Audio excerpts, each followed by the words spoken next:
যারা পোল্ট্রি ব্যবসা করো তারা একটু সাবধান হয়ে যাও। এই যে তোমরা মুরগিটা দেখছো, ব্রয়লারের কিন্তু এইটা একটা রোগ। যাদের অলরেডি পোল্ট্রি ফার্ম আছে তারা কিন্তু এই জিনিসটা একটু নজর রাখবেন। আপনার ফার্মে কোনো মুরগি যদি এইরকম গলা পেঁচ লাগানোর চেষ্টা করে বা মাথা নিচুর দিকে যায়, তাহলে ভাববেন যে মুরগির কিন্তু এইটা একটা ভাইরাস।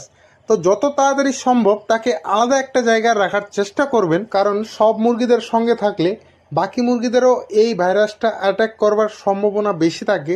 তো যত তাড়াতাড়ি সম্ভব তাকে আলাদা জায়গায় রাখুন। এই বিমারিটা অ্যাটাক করার অনেক কিছু কারণ থাকে, বেশিরভাগ ভিটামিন বির কমি থাকার কারণেই অ্যাটাক করে। এটার কারণে ব্রয়লারের চোখে ভ্যাকসিনেশন করতে হয়।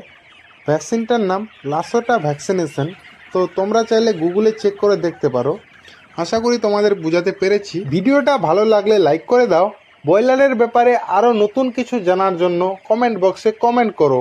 আজকে আর বেশি কথা বললাম না, দেখা হচ্ছে আবার নেক্সট ভিডিওতে।